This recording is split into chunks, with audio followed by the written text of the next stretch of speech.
Hello बच्चों, चलिए प्रश्न को पढ़ते हैं। प्रश्न है, निम्न अभिक्रिया का ओजोनीकरण उत्पाद है। कुछ इस प्रकार दिया हुआ है अभिक्रिया। विकल्प ए दिया हुआ है, बी दिया हुआ है, सी दिया हुआ है और डी दिया हुआ है। कुछ इस प्रकार चार विकल्प दिए। तो बच्चों सबसे पहले हम प्रश्न की मुख्य अवधारणा को समझते हैं कि प्रश्न की मुख्य अवधारणा क्या है। लिखते हैं यहाँ पे मुख्य अवधारणा। तो बच्चों मुख्य अवधारणा में हम यह देखेंगे कि यहाँ पे जो हमारा अभिकर्मक दिया हुआ है, यानी कि कुछ इस प्रकार CH3 CH2 C triple bond CH। और क्या होता है इसमें, अगर हम ओजोनीकरण कराते हैं, हमारा जो पहला दिया हुआ है ओजोनीकरण, यानी कि अगर इसकी अभिक्रिया हम O3 से कराते हैं, कुछ इस प्रकार का मध्यवर्ती बनता है CH3 CH2 C single bond C।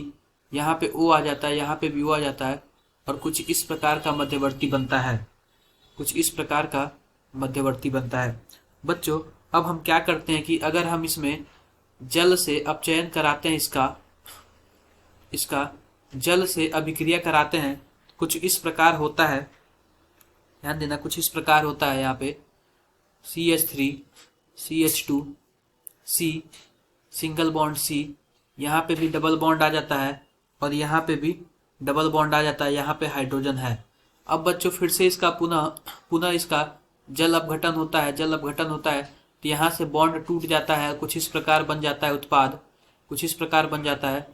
CH3 CH2 C double bond O OH, और ये भी कुछ इस प्रकार कन्वर्ट हो जाता है H C double bond O OH।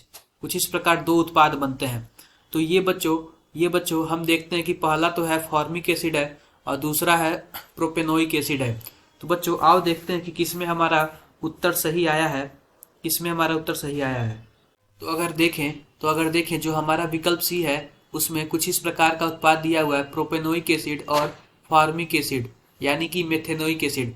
इस प्रकार बच्चों यह दो उत्पाद प्राप्त होते हैं। आशा करते हैं यानी कि विकल्प हमारा सही है, सी सही है। इसमें प्रोपेनोइक एसिड और मेथेनोइक एसिड दिया हुआ है। बच्चों आशा करते हैं कि आपको मुख्य अवधारणा के आधार पर प्रश्न समझ आया होगा। धन्यवाद।